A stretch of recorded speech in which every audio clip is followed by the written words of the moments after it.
اعوذ باللہ من الشیطان الرجیم بسم اللہ الرحمن الرحیم۔ ناظرین السلام علیکم ورحمۃ اللہ وبرکاتہ۔ ناظرین، یہ قرآن ذریعہ نجات ہے، یہ قرآن ذریعہ ہدایت ہے، یہ قرآن دنیا کا ہر علم اپنے اندر سموئے ہوئے ہے۔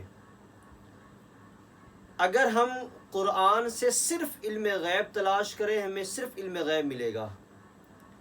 اگر قرآن سے ہم صرف حضور کا بشر ہونا تلاش کریں گے تو صرف حضور کا بشر ہونا ملے گا۔ اگر قرآن سے ہم پوری دنیا پہ حکمرانی کرنے کے طریقے ڈھونڈیں تو قرآن ہمیں پوری دنیا پر حکمرانی کرنے کے طریقے سکھائے گا۔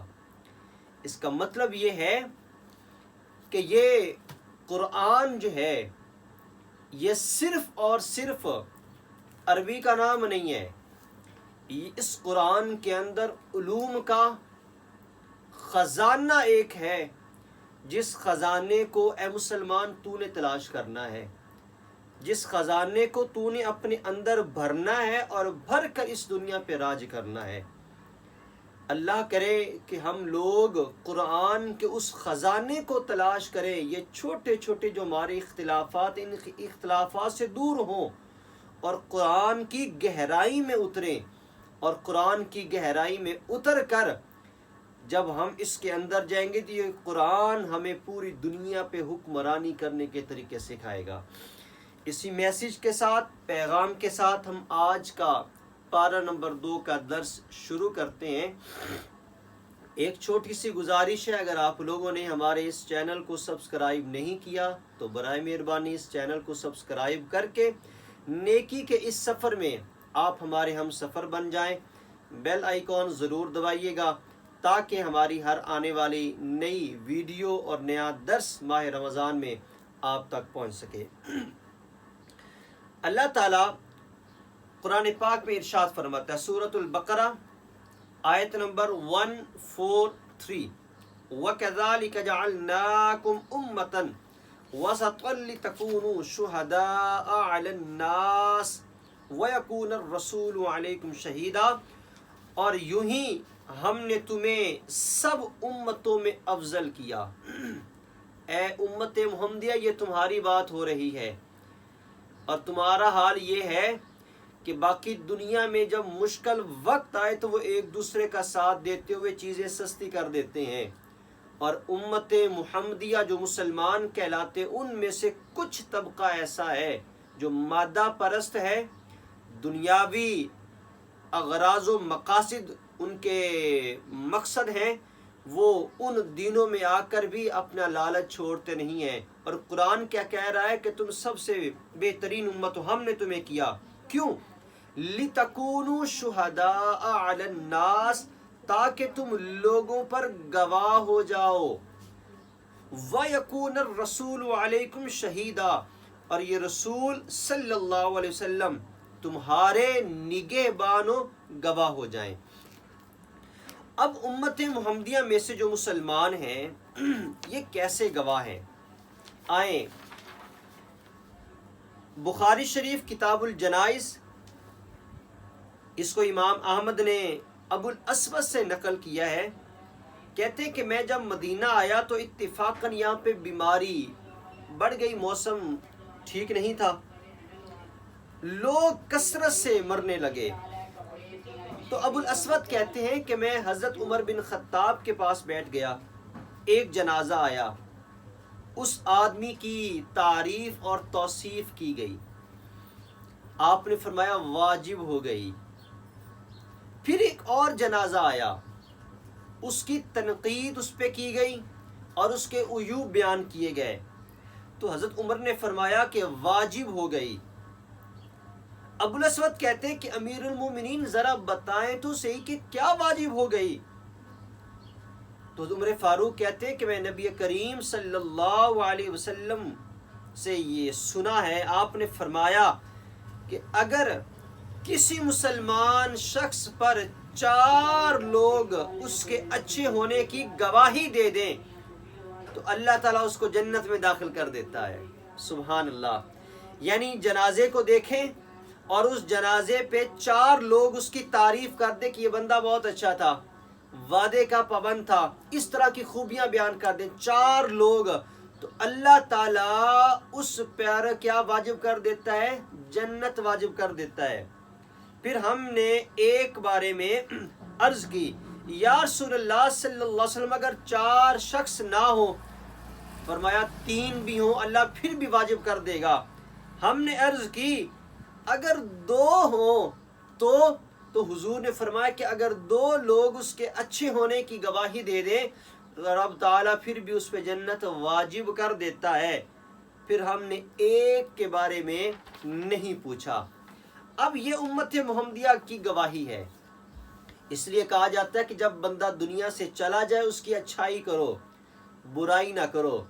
لیکن ایک معاشرتی مسئلہ یہ ہے جو اس وقت ہمارے معاشرے کو سمجھنا بہت ضروری ہے کہ یار مرنے کے بعد تو سارے جنازے پہ پہنچ جاتے ہیں، مزہ تو یہ ہے نا کہ یہ تعریف زندگی میں کرو، اپنے بہن بھائی کی، اپنے رشتہ داروں کی تعریف ان کی زندگی میں کرو تاکہ زندگی میں اکٹھے رہ سکو۔ مرنے کے بعد تو دشمن بھی جنازے پہ آ جاتا ہے۔ اس سے آگے آیت نمبر 144 اللہ ارشاد فرماتا ہے قد نرى تقلب وجهك في السماء فلنولينك قبلة ترضاها۔ اے نبی صلی اللہ علیہ وسلم تمہارا آسمان کی طرف بار بار دیکھنا ہم دیکھ رہے ہیں، ان قریب ہم آپ کو تمہیں ضرور اس قبلے کی طرف پھیر دیں گے جس طرف آپ چاہتے ہیں۔ آپ یہ سب جانتے ہیں کہ جب حضور صلی اللہ علیہ وسلم مکہ سے مدینہ تشریف لے کے آئے تو اس وقت بیت المقدس کی طرف منہ کر کے نماز پڑھی جاتی تھی۔ تقریباً 16 مہینے آپ نے نماز بیت المقدس کی طرف منہ کر کے پڑھی، لیکن حضور کے دل میں خواہش تھی کہ میرا جو قبلہ اور وہ سمت ہونی چاہیے نماز کی وہ کعبہ شریف ہو۔ بار بار اللہ سے التجا کرتے، آسمان کی طرف دیکھتے کب وحی کا نزول ہوتا ہے، کب وحی کا نزول ہوتا ہے۔ پھر اللہ تعالیٰ نے فائنلی یہ آیا مبارکہ نازل کی، فرمایا اے نبی آپ پریشان نہ ہو، جس طرف آپ چاہتے ہیں۔ اس کا مطلب یہ ہے کہ کعبہ کو قبلہ بنانے میں میرے نبی کی چاہت شامل ہے، اور مجھے جو سمجھ آ رہا ہے اگر آپ کو بھی یہی سمجھ آئے تو اس کے ساتھ ایگری ضرور کیجئے گا، اگر اختلاف ہو تو کمنٹس میں آپ کھل کے اختلاف کر سکتے ہیں۔ مجھے یہ سمجھ آ رہا ہے میرے نبی کی خواہش قبلہ کعبہ تھی، اگر میرے نبی کی خواہش کوئی اور چیز ہوتی تو رب ادھر پھیر دیتا۔ یہ میرے نبی کی چاہت کا احترام ہے اللہ کی بارگاہ میں، یہ نبی کی چاہت ہے۔ اس سے آگے چلیں، اللہ تعالیٰ قرآن پاک آیت نمبر 151 ارشاد فرماتا ہے کما ارسلنا فیکم رسولا منکم یتلو علیکم آیاتنا ویزکیکم، جیسا ہم نے تم میں بھیجا ایک رسول تم میں سے ہی۔ یہ آیت ایک بڑی قابل غور نقطے کی طرف میں نے لے کے جانی، توجہ کیجئے گا کہ تم پر ہماری آیتیں تلاوت فرماتا ہے، ویزکیکم اور تمہیں پاک کرتا ہے، وَيُعَلِّمُكُمُ الْكِتَابَ وَالْحِكْمَةَ اور کتاب اور پختہ علم سکھاتا ہے تمہیں، وَيُعَلِّمُكُم مَّا لَمْ تَكُونُوا تَعْلَمُونَ اور تمہیں وہ تعلیم فرماتا ہے جس کا تمہیں علم نہ ہو۔ اب حضور کی تشریف آوری کا ایک مقصد یہ بیان کر دیا کہ جس چیز کا تمہیں نہیں پتا تھا یہ نبی تمہیں وہ سکھاتا ہے۔ اب ہمیں جو علم پہنچا ہے وہ حضور کے ذریعے پہنچا ہے، یہ قرآن کہہ رہا ہے، یہ میں نہیں کہہ رہا۔ یہ بات آپ کو سمجھ آ گئی تو میں آگے چلتا ہوں۔ ہم تک جو علم پہنچا وہ حضور کے ذریعے پہنچا، قرآن حضور کے ذریعے سے، حدیث حضور کی، تو ہم تک سارا علم جو پہنچا وہ حضور کے ذریعے سے پہنچا ہے۔ اب ناظرین میں آپ سے ایک سوال کرتا ہوں، عام میں سے ہر بندے کا کوئی نہ کوئی استاد تو ہوگا نا، آپ اپنے استاد سے پوچھیں کہ حضور مجھے اس بارے میں بتائیں، وہ آپ کو بتا دیں، نالج دیتا جائے۔ باہر جا کر آپ کسی سے یہ کہیں کہ یار میرے استاد نے کچھ آندہ ہی نہیں ہے، اس کو یہ نہیں پتا، یہ نہیں پتا، یہ نہیں پتا، تو جس کو آپ جا کر یہ کہیں گے کیا وہ بندہ آپ کی بات سن کر آپ کو اچھا کہے گا یا برا کہے گا؟ یقیناً آپ کو برا کہے گا، کہے گا تو اچھا شاگرد نہیں ہے۔ یار میں نے سیکھا بھی حضور سے، حضور کے صدقے سے، حضور کے وسیلے سے مجھے قرآن ملا، اور قرآن کہتا ہے کہ یہ نبی تمہیں وہ سکھاتا جس کا تمہیں علم نہیں۔ مجھے علم اور آنے والی ساری امت مسلمہ کو جو علم ملے گا وہ حضور کے صدقے سے ملے گا۔ یار ایک چھوٹا سا استاد تھوڑے سے علم لے کر دنیا میں آئے اور وہ تمہیں سکھائے، اور تم اس کے بارے میں نازیبا گفتگو نہیں کرتے، اس کے علم پہ بات نہیں کرتے، تو پھر یہ کیسے تم جرت کرتے ہو کہ تم نبی کے علم پہ بات کرو؟ تم نبی کے علم کی کو محدود کرو اور اس کے حدود و پیمائش کرو۔ یہ امتی کا کام نہیں ہے۔ جس طرح ایک اچھے شاگرد کا کام اپنے استاد کے علم پہ بات کرنا نہیں ہے، اسی طرح ایک اچھا امتی کبھی بھی اپنے نبی کے علم پہ بات نہیں کرتا۔ اس سے آگے ایک بہت بڑی آیت اللہ تعالیٰ ارشاد فرماتا ہے، آیت نمبر 155، وَلَنَبْلُوَنَّكُمْ بِشَيْءٍ مِّنَ الْخَوْفِ وَالْجُوعِ، ہم تمہیں ضرور آزمائیں گے۔ اللہ کس چیز کے ذریعے سے؟ بھوک سے، ڈر سے، جان اور مال میں نقصان سے، رزق میں نقصان سے، اور فرمایا کہ جو صبر کرنے والے ہیں ان کے لیے بشارت ہو۔ الذین اذا اصابتہم مصیبت، جب بھی ان پر کوئی مصیبت آتی ہے تو وہ کہتے ہیں انا للہ و انا الیہ راجعون۔ یہاں پہ ایک بہت قابل توجہ بات، حضرت ام سلمہ رضی اللہ تعالی عنہ سے جس کے راویہ ہیں، اور اس حدیث کو صحیح مسلم نے باب الجنائز میں ذکر کیا ہے۔ حضرت ام سلمہ کہتی ہیں کہ نبی کریم صلی اللہ علیہ وسلم نے فرمایا، جب کسی بندے پر کوئی مصیبت آتی ہے اور وہ کہتا ہے انا للہ و انا الیہ راجعون، اور اس کے ساتھ وہ کہتا ہے اللہم اجرنی فی مصیبتی واخلف لی خیرا منہا، اور یہ دعا کرتا ہے اللہ تعالیٰ جو اس سے چھن جاتا ہے اس سے بہتر عطا فرما دیتا ہے۔ یہ کتنی بڑی بات ہے یار۔ یعنی اگر مجھ سے کوئی چیز چھن گئی، اولاد چلی گئی دنیا سے، کوئی دوست بہت اچھا تھا وہ دنیا سے چلا گیا، کوئی بہت قیمتی چیز گم ہو گئی، چوری ہو گئی، اگر پریشان ہونے کی بجائے یہ دعا پڑھ لو انا للہ و انا الیہ راجعون، اللہم اجرنی فی مصیبتی واخلف لی خیرا منہا، یہ دعا اگر میں پڑھ لوں تو اللہ تعالیٰ اس چیز سے بہتر مجھے عطا فرما دے گا۔ اس دعا کو بھولنا نہیں ہے آپ نے۔ اس سے آگے چلیں تو رکوع نمبر 4 اللہ تعالیٰ ارشاد فرماتا ہے، وَمِنَ النَّاسِ مَن يَتَّخِذُ مِن دُونِ اللَّهِ أَندَادًا يُحِبُّونَهُمْ كَحُبِّ اللَّهِ، آیت نمبر 165۔ اور کچھ لوگ اللہ کے سوا اور معبود بنا لیتے ہیں۔ یہاں پر اندادن کا لفظ استعمال ہوا، اس کی وضاحت میں کروں گا۔ یحبونہم کحب اللہ، وہ انہیں اس طرح محبوب رکھتے ہیں، ان اللہ کو چھوڑ کر جو معبود بنائے ہوئے ہیں، جس طرح وہ اللہ سے محبت کرتے ہیں، اللہ سے محبت کی طرح ان کو محبوب رکھتے ہیں۔ والذین آمنوا اشد حبا للہ، اور ایمان والوں کو اللہ کے برابر کسی کی محبت نہیں ہے۔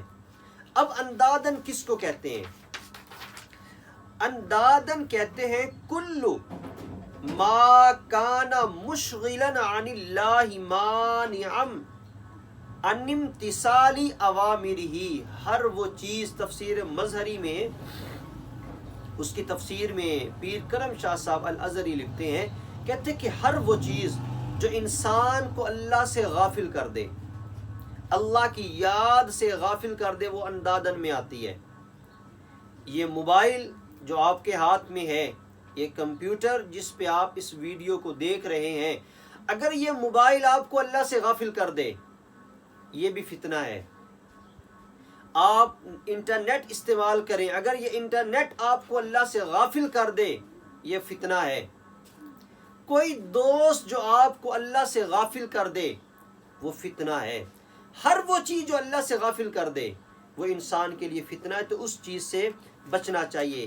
اب ایمان والے سب سے زیادہ محبت کس سے کرتے ہیں؟ اللہ سے کرتے ہیں، سب سے زیادہ، ماں باپ سے زیادہ، حضور کی ذات سے زیادہ، پیر و مرشد سے زیادہ اللہ سے محبت کرتے ہیں۔ اور جہاں پر بھی ان کو اللہ کی محبت کے آڑے کوئی بھی چیز آتی ہے وہ اس چیز کو توڑ کے رکھ دیتے ہیں، وہ اپنے اللہ کی طرف چلتے ہیں۔ یہ ایمان والوں کا طریقہ ہے۔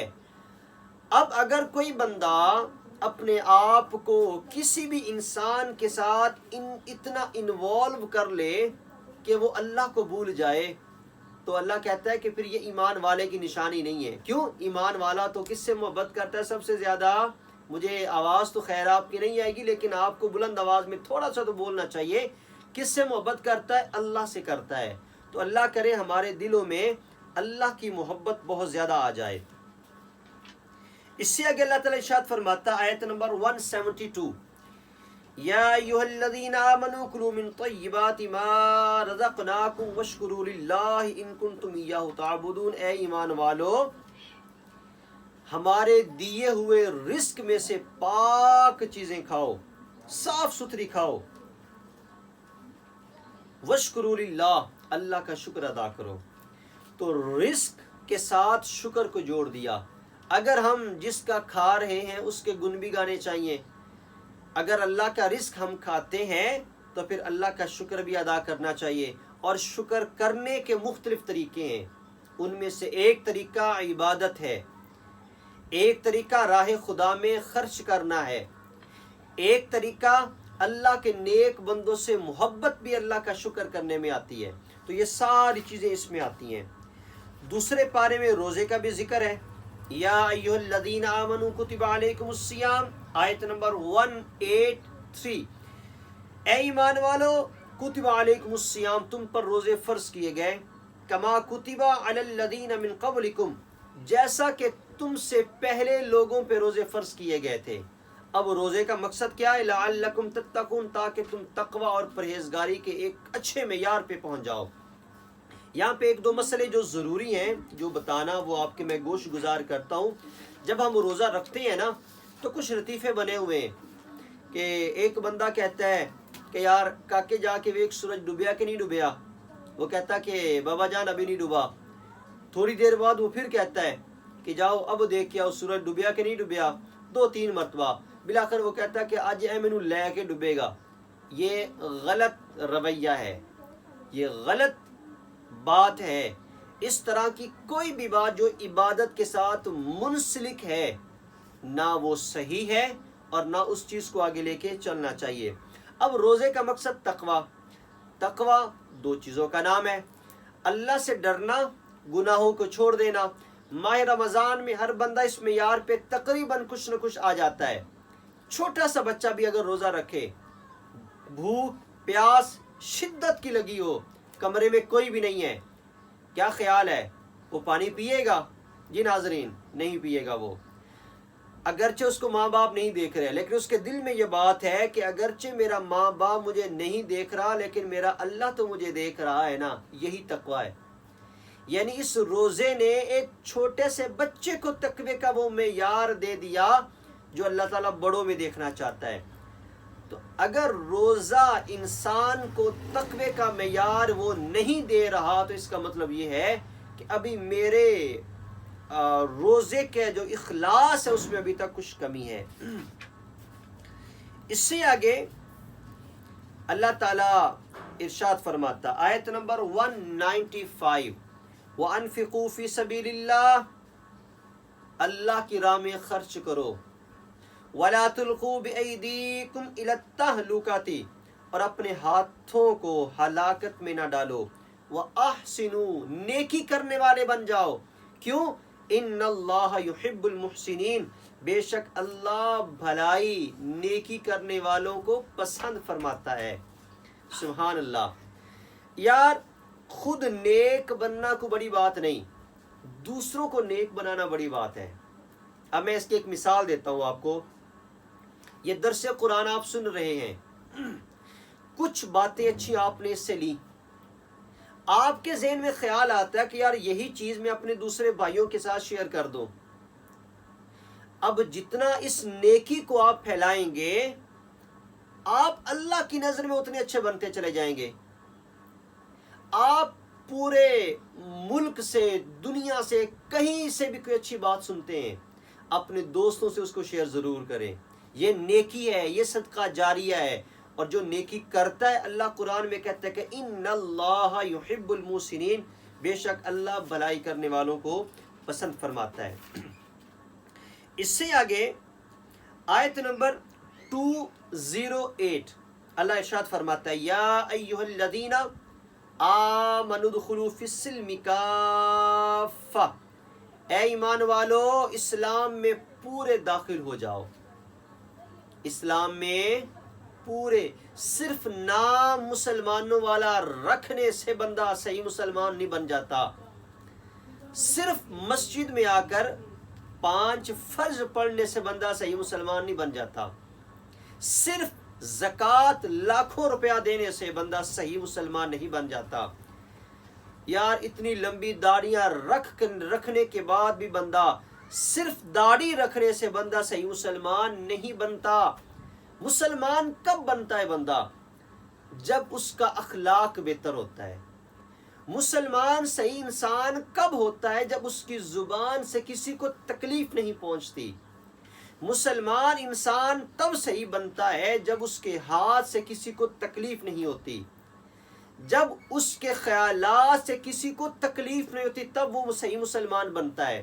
آج لوگوں نے یہ وتیرہ بنا لیا کہ نیٹ پہ آئیں, 4 بڑے علماء کرام پہ تنقید کریں اور فیمس ہو جائیں. آج یہ بڑا آسان سا طریقہ سب کو ملا ہوا ہے کہ جی بزرگوں پہ, بڑے لوگ جو اس دنیا سے چلے گئے وہ دین کا کام کر کے گئے, ان پہ ان کی کتابوں سے آپ باتیں نکالیں, ان کا نام لے کر ان پہ تنقید کریں اور اپنے آپ کو لوگوں کی نظر میں اچھا جان لیں. اب میں آپ سے سوال کرتا ہوں کہ کیا کسی پہ تنقید, اور وہ تنقید بھی جو بری ہو, وہ کرنا صحیح ہے؟ اب آپ کیا کہتے ہیں؟ اور آپ لوگ بڑا پسند کرتے ہیں ایسے لوگوں کو جو تنقید کر کے آپ کے دل میں جگہ بناتے ہیں. اسلام یہ نہیں کہتا. اسلام تو یہ کہتا ہے کہ من سلم المسلمون من لسانہ, مسلمان وہ ہے جس کی ہاتھ اور زبان سے دوسرے مسلمان محفوظ رہیں. یار اگر آپ کسی کو تھپڑ مارتے ہو نا تو یہ زخم بھر جاتا ہے, لیکن یہ زبان کے نشتر جو ہے نا یہ بھرتے نہیں ہیں. اس سے آگے اگر ہم چلیں تو آیت نمبر 216, یہ معاشرتی اعتبار سے ایک بہت پیاری آیت جو آپ کے سامنے میں پڑھنے والا ہوں. امید ہے کہ ناظرین آپ بور نہیں ہو رہے ہوں گے, باتیں آپ کو سمجھ آ رہی ہوں گی. اگر آپ کا دل درمیان میں جانے کو کر بھی رہا ہوگا تو میں امید کرتا ہوں کہ یہ باتیں اتنی اچھی لگ رہی ہوں گی آپ کو کہ آپ کا دل کر رہا ہوگا کہ نہیں میں نے پوری ویڈیو دیکھنی ہے, اور انشاءاللہ اللہ تعالیٰ آپ کو اس پہ عمل کرنے کی توفیق بھی عطا کرے.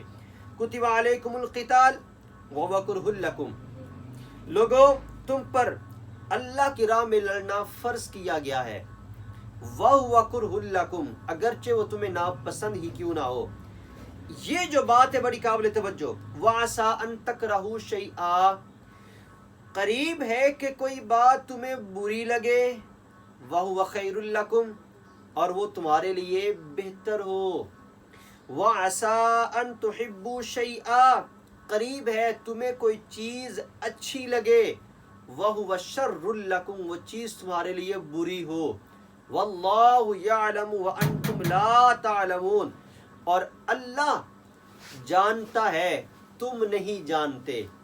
اب اس آیت میں رب تعالیٰ نے کلیئرلی بتا دیا کہ ممکن ہے تم کسی چیز کو اچھا جانو اور وہ چیز تمہارے لیے اچھی نہ ہو. قریب ہے کہ تم کسی چیز کو برا جانو, وہ تمہارے لیے بری نہ ہو. اب یہاں پر میں جو ایک میسیج دینا چاہ رہا ہوں وہ یہ ہے, ہماری نوجوان نسل جو ہے ان کی خواہش ہوتی ہے اپنی پسند کی شادی کرنا, کریں کوئی مسئلہ نہیں ہے. اگر ان کی پسند کے مخالف میں ان کے والدین کی پسند آ جائے, میرا مشورہ یہ ہے اپنی پسند کو چھوڑ دیں, اپنے والدین کے پیچھے آ جاؤ. کیوں؟ جس کو تم پسند کر رہے ہو کیا پتا مستقبل میں وہ تمہارے لیے برا بن جائے. اب آپ سوال کریں گے کہ جن کو والدین پسند کریں وہ بھی تو برا ہو سکتا ہے نا. ہاں یہ بھی پاسبل ہے، لیکن جب والدین کوئی فیصلہ کرتے ہیں تو پھر اللہ کی رحمتیں بھی اس میں شامل ہو جاتی ہیں، پھر برکتیں بھی، ان کی دعائیں بھی اس میں ساتھ شامل ہو جاتی ہیں۔ تو اس لیے ہر معاملے میں اپنے بڑوں کی، بزرگوں کی رائے کو اہمیت دیا کریں، یہ اس میں برکتیں بھی ہیں اور اس میں آسانیاں بھی ہیں۔ اگر ہم اس سے آگے چلیں، آیت نمبر 223 223 اللہ تعالیٰ میاں بیوی کے رشتے کو بیان کرتا ہے۔ اللہ ارشاد فرماتا ہے کہ نساؤکم حرث لکم، لوگو یہ تمہاری عورتیں تمہاری کھیتی ہیں، فأتوا حرثکم انا شئتم وقدموا لانفسکم،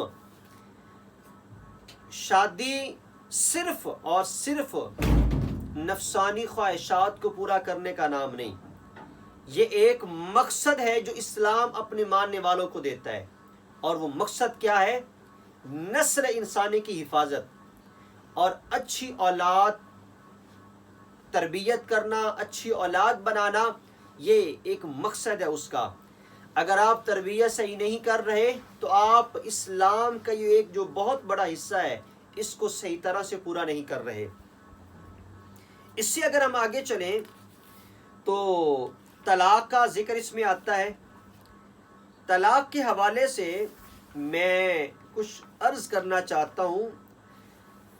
ہمارے معاشرے میں دو طبقہ فکر ہیں۔ پہلا طبقہ فکر یہ ہے جو طلاق ثلاثہ کو طلاق ثلاثہ مانتا ہے۔ دوسرا طبقہ فکر وہ ہے جو طلاق ثلاثہ کو ایک مانتا ہے۔ اب ایک بندہ ایک ہی وقت میں اپنی بیوی کو 3 طلاقیں دے دیں، اب وہ مختلف طبقہ فکر کے لوگوں کے پاس، طبقات کے پاس جاتا ہے، گروہوں کے پاس جاتا ہے، جا کے اپنے مسئلے کا حل پوچھتا ہے۔ کہیں سے اس کو یہ مسئلہ ملتا ہے کہ بھئی یہ 3 طلاقیں ہو گئیں، کہیں سے ملتا ہے کہ نہیں یہ 1 طلاق ہوئی ہے۔ اب وہ بندہ درمیان میں پریشان ہو جاتا ہے۔ اگر دیندار ہے تو جس مسلک کا ہے وہ اس مسلک پہ پکا رہتا ہے، اگر وہ ڈاواں ڈول ہے تو وہ اپنے آپ کو دوسری سائڈ پہ لے جاتا ہے، جس بھی مکتب فکر کا ہے وہ، میں اس پہ بات نہیں کرنا چاہ رہا۔